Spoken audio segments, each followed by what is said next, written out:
ఈ రోజు మనతో ఉన్నారు శ్రీ రమాదేవి గారు. హాయ్ మేడం, నా పేరు బ్రహ్మని. హాయ్.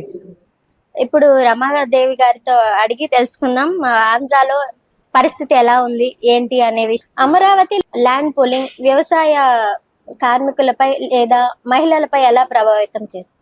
అంటే అమరావతి గురించి అందరికీ తెలుసు.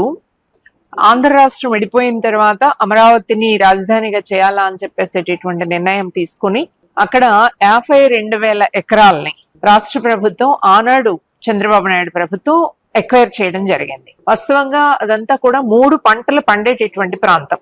అనేక చోట్ల దాని ప్రక్కనే గుంటూరు విజయవాడ మధ్యనే చాలా భూమి, అంత పెద్ద బాగా పండగలిగేటటువంటి భూమి లేనటువంటిది కూడా తీసుకోవాలని ఆనాడు మనలాంటి వాళ్ళు చెప్పారు. రీజన్ ఏమిటి అంటే 3 పంటలు పండుతాయి కాబట్టి ఎవరైనా అమ్మాయి పెళ్లి చేసుకుంటే అల్లుడు అక్కడికే వస్తాడు. కారణం ఏంటంటే అక్కడ పని దొరుకుతుంది కాబట్టి, ఇతర చోట్ల పనులు దొరకవు కాబట్టి.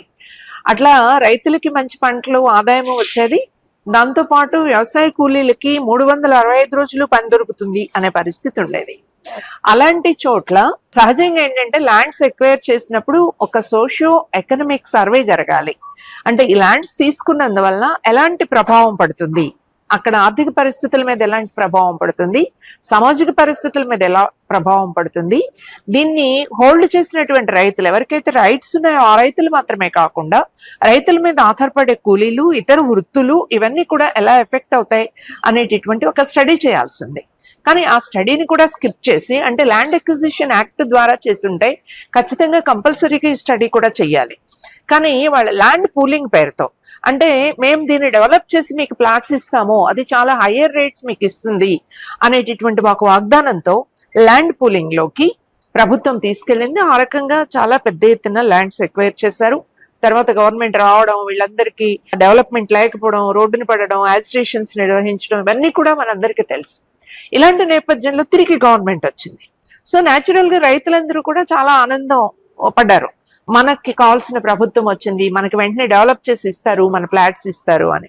బట్ నౌ ఏమైంది అంటే ఒక పెద్ద ట్విస్ట్, పెద్ద ఆందోళన రైతులకి. ఎవరైతే గతంలో భూములు ఇచ్చారో ఆ రైతులందరికీ ఆందోళన వచ్చింది. 33,000 ఎకరాలను తీసుకోవాలి. ఇది కొత్త ప్రతిపాదన ప్రభుత్వం దగ్గర నుంచి. ఇప్పుడు ఫస్ట్ ఫేజ్ లో 16,000 ఎకరాలని నోటిఫికేషన్ ఇచ్చారు, తీసుకోవడానికి రైతులను ఒప్పిస్తున్నారు. అంటే మీకు బెటర్ అగ్రిమెంట్ ఇస్తాము, అంతకంటే అదనంగా మీకు కౌలు ఇస్తాము, ఇలాంటి కొన్ని అగ్రిమెంట్స్ తో ఒక 16,000 ఎకరాలని ఇప్పుడు ఫస్ట్ ఫేజ్ లో తీసుకోవడానికి ప్రయత్నం చేస్తున్నారు. గతంలో ఎవరైతే వ్యవసాయ కూలీలుగా పనిచేశారో అలాంటి వాళ్ళందరూ పని కోసం చాలా దూర ప్రాంతాలకి వలసలు వెళ్ళి పనిచేయాల్సినటువంటి పరిస్థితి వస్తూ ఉంది. కొద్దిమందికి మాత్రమే సచివాలయంలో కానీ ఇతర చోట్ల కానీ కాంట్రాక్ట్ ఉద్యోగాలు, అవుట్ సోర్సింగ్ ఉద్యోగాలు వచ్చినాయి. అత్యధిక శాతం మందికి పనిలేనటువంటి పరిస్థితిని ఎదుర్కొంటున్నారు. అలాగే యూత్ కూడా ఉద్యోగాలు లేనటువంటి పరిస్థితి ఉన్నది. రైతులకి సక్రమంగా కౌలు రానందున, వాళ్ళ భూములు అమ్ముకోవడానికి వీల్లేనందున, పిల్లలు కొంతమంది చదువుకోవడానికి కూడా వీల్లేనటువంటి పరిస్థితులు ఏర్పడ్డాయి. ఇలాంటి నేపథ్యంలో ఇంకొక 16,000 ఎకరాల భూమిని సేకరించడం అనేది చాలా తీవ్రమైనటువంటి ప్రభావం వ్యవసాయ కూలీల మీద పడబోతా ఉంది. ఓకే, పరిశ్రమల పేరుతో ఇప్పుడు వందలాది ఎకరాలు తీసుకుంటున్నారు. అది గ్రామీణ ప్రాంతాల మీద ఏ విధంగా ప్రభావం చూపుతుంది? చాలా మంచి ప్రశ్న వేశారు. ఇప్పుడు ఆంధ్ర రాష్ట్రంలో జరుగుతున్నది ఏంటంటే చాలా బ్రహ్మాండంగా అభివృద్ధి చేస్తున్నాము. మేము హైదరాబాద్ లో సైబరాబాద్ ని డెవలప్ చేసాము, అలాగే ఆంధ్ర రాష్ట్రాన్ని కూడా పరిశ్రమలతో అభివృద్ధి చేస్తాము అనేటటువంటి ఒక పెద్ద క్యాంపెయిన్ నడుస్తుంది. ఈ క్యాంపెయిన్ లో 1,000 ఎకరాల భూముల్ని ఎక్వైర్ చేస్తున్నారు. అంటే ఇప్పటికే 1,00,000 ఎకరాల భూములు పరిశ్రమల పేరిట ఎక్వైర్ చేస్తుంది. ఇప్పుడు కొత్తగా కూటమి ప్రభుత్వం అధికారంలోకి వచ్చిన తర్వాత మీరు కనుక చూస్తుంటే అనకాపల్లి జిల్లాలో రాజయ్యపేట అనేటటువంటి ఒక గ్రామం, అదొక మత్స్య కార్మికులు ప్రధానంగా ఉండేటటువంటి గ్రామం. అక్కడ మల్టీ డ్రగ్ ఫార్మాసిటీని తీసుకురావడానికి ప్రభుత్వము ఒక 4,000 ఎకరాల భూములను ఎక్వైర్ చేయడానికి ప్రయత్నం చేస్తా ఉంది. ఇప్పటికే అక్కడ ఫార్మా కంపెనీస్ ఉన్నందువలన ఫార్మా కంపెనీస్ పొల్యూషన్ సముద్రంలో కలిసి చేపల ప్రొడక్షన్ తగ్గిపోయింది. అక్కడ వేట వీళ్ళకి రావడంలా, దాంతో రాజయ్యపేట గ్రామస్తులు వాళ్ళ అనుభవం నుంచి ఈ బల్క్ డ్రగ్ ఫ్యాక్టరీ గనక అక్కడికి వస్తే ఇంకా అసలు జీవనమే ఉండదు అని చెప్పేసి మొత్తం గ్రామం అంతా తిరగబడింది. ఇక్కడ ల్యాండ్స్ ఇవ్వము మేము అని చెప్పేసి తిరగబడ్డారు. ఆ హోమ్ మినిస్టర్ వస్తే హోమ్ మినిస్టర్ ని కూడా నిలవేశారు. ఫైనల్ గా మీకు ఇష్టం లేకుండా ఈ భూమిని తీసుకోము అని చెప్పేసి చెప్పారు. కానీ ఏమైంది, ఈ 4,000 ఎకరాలు బల్క్ డ్రగ్ ఫ్యాక్టరీ కాకుండా ఇప్పుడు మిట్టల్ స్టీల్ ఫ్యాక్టరీకి తీసుకునేటటువంటి ఒక ప్రయత్నం చేస్తున్నారు. దీని రిజల్ట్ ఏమిటి అని చెప్పేసి అంటే ల్యాండ్స్ వాళ్ళ చేతుల్లో ఉండవు. ఇది ఒక బల్క్ డ్రగ్ ఫ్యాక్టరీకో లేకపోతే మెటల్ కంపెనీకి సంబంధించింది కాదు. అనేక పేర్లతో హైడల్ ప్రాజెక్ట్ పేరుతో మన్యం ప్రాంతంలో అంటే అటవీ ప్రాంతంలో భూముల్ని ఆదివాసీల దగ్గర నుంచి తీసుకుంటున్నారు. అలాగే అక్కడ విమానాశ్రయం పేరుతో తీసుకుంటున్నారు, కోవాడ అను ఫ్యాక్టరీ పేరుతో తీసుకుంటున్నారు. ఇలా ఎక్కడ ఏ పేరు రామాయపట్నం పేరుతో తీసుకున్నారు. ఇప్పుడు కరేడ్లో బీపీసీఎల్ ఫ్యాక్టరీతో భూములు తీసుకుంటున్నారు. ఆ రామాయపట్నం దగ్గర తీసుకున్నటువంటి బీపీసీఎల్ ని ఎక్కడికి మారుస్తామన్నారు. ఇట్లా మనం చూస్తే రాష్ట్రం అంతా లక్షల ఎకరాల భూములను తీసుకోవడానికి ట్రై చేస్తున్నారు. ఓకే, ఈరోజు జనం అడుగుతున్న ప్రశ్న ఏమిటి అంటే, మహిళలు అడుగుతున్న ప్రశ్న ఏంటంటే, కరేడు మేము వెళ్ళొచ్చాం, అక్కడ వాళ్ళు ఆందోళన చేస్తున్నటువంటి మహిళల్ని బెదరగొట్టడానికి 5 రోజులు జైల్లో అటు తీసుకెళ్లి పెట్టారు ఆడవాళ్ళని. వాళ్ళందరూ అడుగుతున్న ప్రశ్న ఏమిటి అంటే, మీరు మాకు పరిశ్రమలు పెట్టి ఇచ్చే ఉద్యోగాలు ఏమిటి? మేమేం చదువుకోలేదు, ఈరోజు వ్యవసాయ పని చేసుకుంటున్నాం, మా పని చేసుకుని మేమేదో మా ఊళ్ళో మేము బతుకుతున్నాం, మాకు భూమి ఉంది, మాకు కాండ ఉంది, వచ్చిందేదో తింటాం, ఇదిగో మాకు ఇది ఉంది అనేటటువంటి ప్రొటెక్షన్ ఉంది. రేపు ఈ భూమి మీరు తీసుకుంటారు, ఎంతో కొంత డబ్బులు ఇస్తారు, ఆ డబ్బులు 4 రోజులు అయిపోతాయి. మీరు మాకేం ఉద్యోగాలు ఇస్తారు? వాచ్మెన్ ఉద్యోగం ఇస్తారా? ఎంతమందికి వాచ్మెన్లు ఇస్తారు? మీకు చదువుకున్న వాళ్ళు కదా పరిశ్రమల్లో కావాలి, మరి అంత చదువులు మేమేం చదువుకోలేదు కదా, మేమేం చేస్తాము అని. ఈ ప్రశ్నకి ప్రభుత్వం దగ్గర సమాధానం ఏమైనా ఉందా అంటే మనకెక్కడ కనిపించదు. కానీ లెక్కలు మాత్రం చాలా భారీగా చెప్పేస్తున్నారు, లక్షల మందికి ఉద్యోగాలు ఇచ్చాము అని. ఆ లక్షల ఉద్యోగాలు ఎక్కడ ఉన్నాయని చెప్పేసి వాళ్ళ ప్రజలు వెతుక్కుంటున్నారు. అది పరిస్థితి. ఓకే, ఎన్డీఏ కూటమి ప్రభుత్వం వచ్చిన తర్వాత మహిళలపై దాడులు పెరిగాయా, తగ్గాయా? మనము crime bureau report every year ప్రకటిస్తుంది. దాని ప్రకారం పెరగడం తప్ప తగ్గడం ఎక్కడ కనిపించట్లేదు. ఈ కాలంలో మరింతగా పెరిగినటువంటి పరిస్థితి ఉంది. దీనికి రీజన్ ఏమిటి అంటే, ప్రధానంగా ఒకటి భౌతికంగా స్త్రీలని కమ్మడిఫై చేసి, అంటే స్త్రీలు పురుషుల కోసమే అని చెప్పేసి మనవాదం చెప్తుంది, సనాతన ధర్మం చెప్తుంది.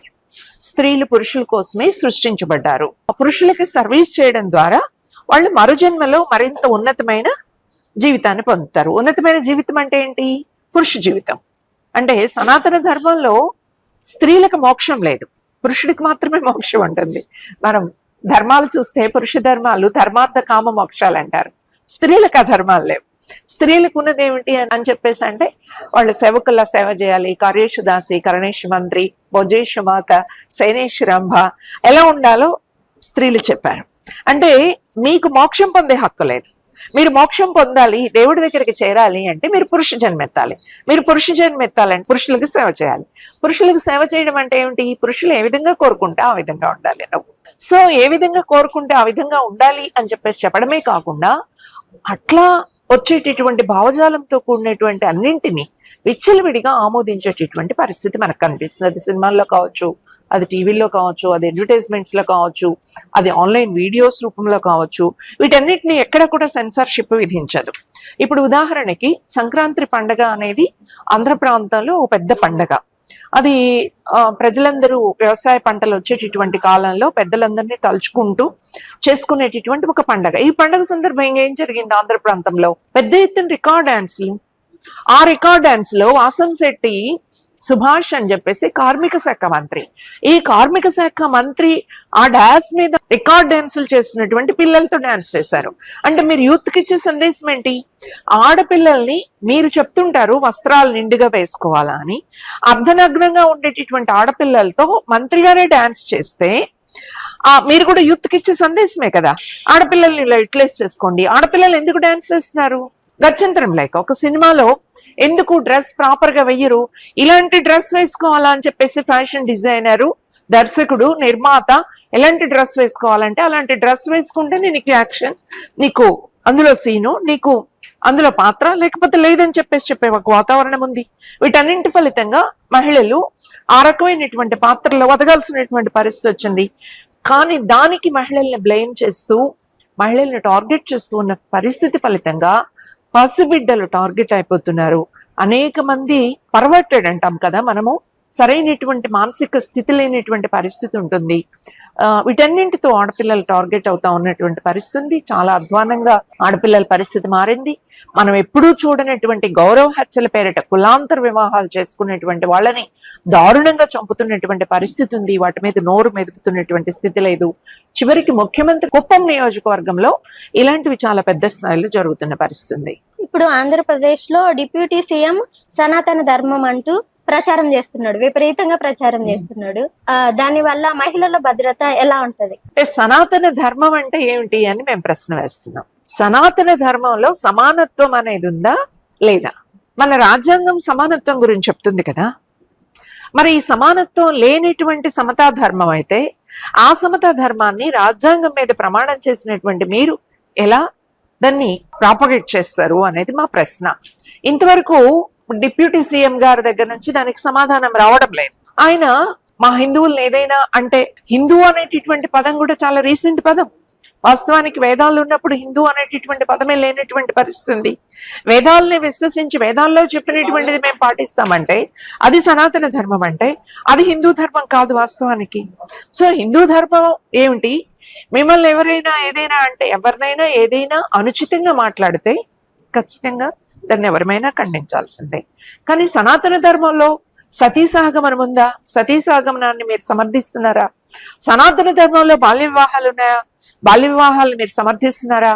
సనాతన ధర్మంలో వితంతు పునర్వివాహాన్ని నిషేధించారా? దీన్ని మీరు సమర్థిస్తారా? లేకపోతే వితంతు పునర్వివాహాన్ని మీరు సమర్థిస్తారా? అంతేకాదు, ఈరోజు స్త్రీలు ఎదుర్కొనేటటువంటి సమస్య, ఉదాహరణకి సమాన ఆస్తి హక్కు మన రాజ్యాంగాన్ని అనుసరించి ఒక చట్టం చేయబడింది. కానీ ఇప్పటికి కూడా సాంప్రదాయం పేరిట మనం ఆస్తి హక్కు ఆడపిల్లకి ఇవ్వడం లేదు, కట్నాలు ఇస్తున్నాం. దాని ఫలితంగా ఇవాళకి కూడా వరకట్న హత్యలు జరుగుతూ ఉన్నాయి. నిన్నటికి మొన్న ఒక బ్యాంక్ మేనేజర్ ₹1,00,00,000 కట్నం తీసుకుని భార్యని హతమార్చాడు. ఇలాంటివి మనం అనేకం చూస్తా ఉన్నాము. కాబట్టి కట్నం అనేటటువంటిది ఏ ధర్మం? ఏ కట్నం అనేటటువంటి ధర్మమా లేకపోతే ఆస్తి హక్కు ధర్మమా? ఏది సనాతన ధర్మం? సనాతన ధర్మం అంటే పురుషుడికి స్త్రీ లోబడి ఉండటమా? స్త్రీలు పురుషులు ఇద్దరూ సమానంగా ఉంటూ ఒకరినొకరు గౌరవించుకుంటూ ఒకరినొకరు ప్రేమించుకుంటూ, గురజాడ చెప్తాడు కదా, ఏమంటాడు? ఆలుమగల గురించి చెప్తూ, మగడు వేల్పన పాత మాట ప్రాణమిత్రుడ నీకు అంటాడు. అంటే మగాడు నీకు దేవుడు, పూజించాలి అంటే కాదు, దేవుడు అనేది పాత మాట, నువ్వు నేను స్నేహితులం అని చెప్పేసి చెప్తాడు. స్నేహితుల్లో ఉండాలా భార్యాభర్తలు, లేకపోతే నువ్వు దేవుడివి నేను భక్తురాల్ని అనే పేరిట నీకు పూజలు చేస్తూ ఉండాలా? ఇది చెప్పమని అడుగుతున్నాం. పితృస్వామ్యాన్ని మీరు బలపరుస్తున్నారా లేకపోతే సమాన స్వామ్యాన్ని బలపరుస్తున్నారా? మీరు కులం మతాల తేడా పెట్టి మనుషుల మధ్య వీళ్ళు పలానా కులం, వీళ్ళు పలానా కులం, వీళ్ళది ఎక్కువ కులం, వీళ్ళది తక్కువ కులం, వీళ్ళకి పలానా వాళ్ళు పలానా కులానికి పలానా వాళ్ళు సేవ చేయాలా, పలానా కులం వాళ్ళు చదువుకోకూడదు, పలానా కులం వాళ్ళు మాత్రమే చదువుకోవాలా, పలానా కులం వాళ్ళు పలానా వృత్తి చేయాలా అని చెప్పేటటువంటి ధర్మాన్ని మీరు అనుసరిస్తారా? లేదు, కులం లేదు, మతం లేదు, మనుషులందరూ మానవులే, మానవతా ధర్మం కావాలా అని చెప్పేసి చెప్తారా? వీటన్నింటికీ ప్రశ్నలకు సమాధానం వస్తే ఆ సనాతన ధర్మం అనేటటువంటి జడ పదార్థం ఏదో ప్రజలకు అర్థమయ్యేటటువంటి పరిస్థితి. కానీ వాస్తవానికి ఆర్ఎస్ఎస్ ముసుగు వేసుకొని, సనాతన ధర్మం ముసుగు వేసుకొని పవన్ కళ్యాణ్ గారు ఆర్ఎస్ఎస్ ప్రచారం చేస్తున్నాడు అనేటటువంటిది మనకు కొంచెం అర్థం చేసుకుంటే చాలా సులభంగా అర్థమయ్యేటటువంటి విషయం. చంద్రబాబు ఇప్పుడు లక్షలాది ఎకరాలు కార్పొరేట్ సంస్థలకి దారాదత్తం చేస్తున్నాడు. దీని వల్ల ఉద్యోగ అవకాశాలు పెరుగుతున్నాయా? పెరిగితే అందులో మహిళా శాతం ఎంత? ఇప్పుడు ఆయన టూరిజాన్ని ప్రోత్సహిస్తాను అంటున్నారమ్మా. టూరిజం లో మహిళలకి ఉద్యోగాలు ఏమి ఇస్తారు? మీరు యాత్రికులను ఆకర్షిస్తారు, అరకు ప్రాంతాన్ని టూరిస్ట్ ప్రాంతం చేస్తారు, లేకపోతే విశాఖ తీర ప్రాంతాన్ని టూరిస్ట్ ప్రాంతం చేస్తారు. ఏం మాట్లాడారు మీ స్పీకరు? ఏమన్నాడు అంటే, మీరు ఊరికే టూరిజం టూరిజం అంటే డెవలప్ కాదు, విశాఖ బీచ్ లో భార్యాభర్తలు కూర్చుని బీర్ తాగేటట్లు ఉండాలా, గోవా సంస్కృతి రావాలి అని అన్నాడు. భార్యాభర్తలు ఇద్దరు కూర్చుని బీర్ తాగాలట. ఇప్పుడు మగవాళ్ళు బీర్ తాగుతుంటేనే ఆరోగ్యాలు పాడై ఆర్థిక పరిస్థితులు దిగజారిపోయి బిడ్డలందరూ అవస్థపడుతున్నటువంటి పరిస్థితిని మనం చూస్తున్నాం. ఆల్కహాల్ చాలా పెద్ద వినియోగంలో ఉంది. ఆంధ్ర రాష్ట్రము తెలంగాణ రాష్ట్రం రెండు పోటీ పడుతున్నాయి మద్యం అమ్మకాల్లో, మద్యం తాగడంలో. ఇంకాస్త ఎలా తాగిద్దామని ఆలోచిస్తున్నారు. అలాంటిది భర్తతో పాటు భార్య కూడా కూర్చొని తాగాలట. భర్త భార్యలేం పాపం, పిల్లలు కూడా కూర్చొని అందరూ కలిసి కుటుంబం అంతా మద్యం తాగేటటువంటి ఒక సంస్కృతి రావాలి అని మీరు అంటున్నారు. ఇప్పుడు మనం ఏం చూస్తున్నాం? మద్యం గోల్లో, గంజాయి గోల్లో కన్న తల్లి కన్న బిడ్డ అనే విచక్షణ కూడా లేకుండా అత్యాచారాలు జరుగుతున్న కథని మనం చూస్తున్నాం. కన్న తండ్రిని చంపేస్తున్నారు, లేకపోతే కన్న కొడుకుల్ని తండ్రులు చంపే పరిస్థితి ఉంది, తల్లుల్ని చంపే పరిస్థితి ఉంది, తండ్రుల్ని చంపే పరిస్థితి ఉంది.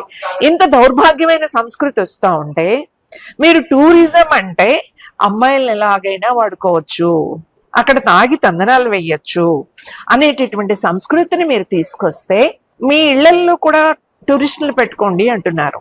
మన భారతదేశంలో స్త్రీ నో అంటే నో అని ఇంకా అర్థం చేసుకోలేని దశలో, స్త్రీ ఇష్టం లేకుండా స్త్రీలతో అసభ్యంగా ప్రవర్తించకూడదు, లైంగికంగా వేధించకూడదు అనేటటువంటి సంస్కృతి లేనటువంటి దశలో ఒక ఇంట్లో తీసుకొచ్చి ఒక పరాయి పురుషుణ్ణి గెస్ట్ గా పెట్టి గెస్ట్ గా నువ్వు ఆదరించు అని ఒక స్త్రీని అడగాల్సి వస్తే ఆ స్త్రీని డబ్బున్నటువంటి ఆ విదేశీ యాత్రికుడో స్వదేశీ యాత్రికుడో లోబడమని లొంగ తీసుకునేటటువంటి ప్రయత్నం ఉంటుందా లేదా? ఈ బ్లాక్ మెయిల్ చేస్తే ఎవరి గ్యారంటీ? వాళ్ళు సైబర్ క్రైమ్స్ చూస్తున్నాం ఎన్ని రకాలుగా జరుగుతున్నాయో, ఏ రకమైనటువంటి రక్షణ లేదు. సో ఉద్యోగాలు ఆయన ఏ రంగంలో ఎంతమంది మహిళలకు ఉద్యోగం ఇచ్చాడు, ఏ స్థాయి ఉద్యోగాలు ఇచ్చాడు, అవి గనక మనకు ఆయన ఒక శ్వేతపత్రం ప్రకటిస్తే అర్థమవుతుంది. అందువల్ల మహిళలకి పురుషులకి యువకులకి ఎవరికీ కూడా ఉద్యోగాలు కనిపించేటటువంటి పరిస్థితి లేదు. కానీ ఉద్యోగాలు వస్తాయనే ఆశతో పచ్చగడ్డి పెట్టి గుర్రాన్ని పరిగెట్టిస్తారు చూడండి, అట్లా ఆంధ్ర రాష్ట్రంలో ప్రజల్ని పరిగెట్టించేటటువంటి పనిలో ఈ రోజు చంద్రబాబు నాయుడు గారు ఉన్నారు. ఇప్పుడు జగన్ ప్రభుత్వం వచ్చినప్పుడు జాబ్స్ వచ్చాయి, చంద్రబాబు వచ్చినప్పుడు ఎన్ని లక్షలు జాబ్స్ వచ్చాయి? జగన్ కూడా జాబ్స్ ఏమి ఇవ్వలేదమ్మా, అంటే సర్వే జాబ్స్ ఇట్లా.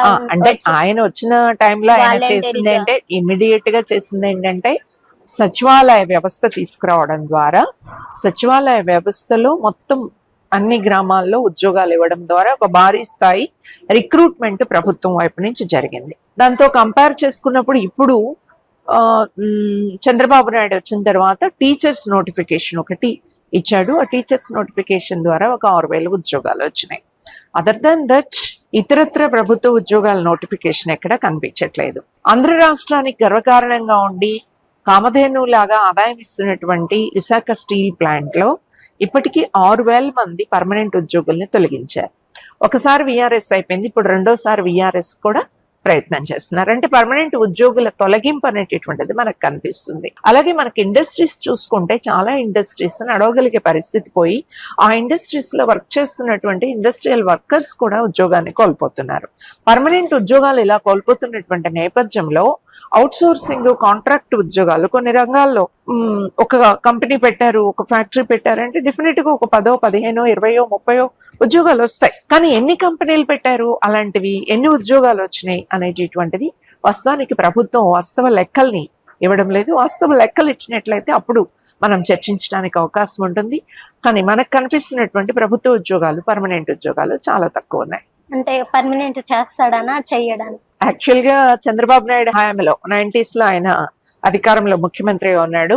నూతన ఆర్థిక విధానాలు ప్రపంచవ్యాప్తంగా వచ్చినాయి, మన దేశం అడాప్ట్ చేసుకుంది.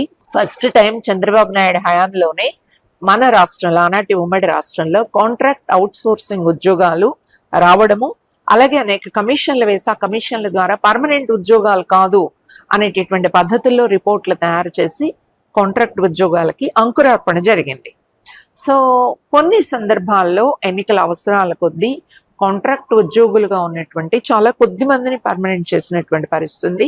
కొంతమందికి అదనంగా వేతనాలు పెంచినటువంటి పరిస్థితి ఉంది. కానీ అత్యధిక శాతం అప్పటి నుంచి కాంట్రాక్ట్ ఉద్యోగాలు చేస్తున్న వాళ్ళు ఇప్పటికి కూడా పర్మనెంట్ కాని పరిస్థితి ఉంది.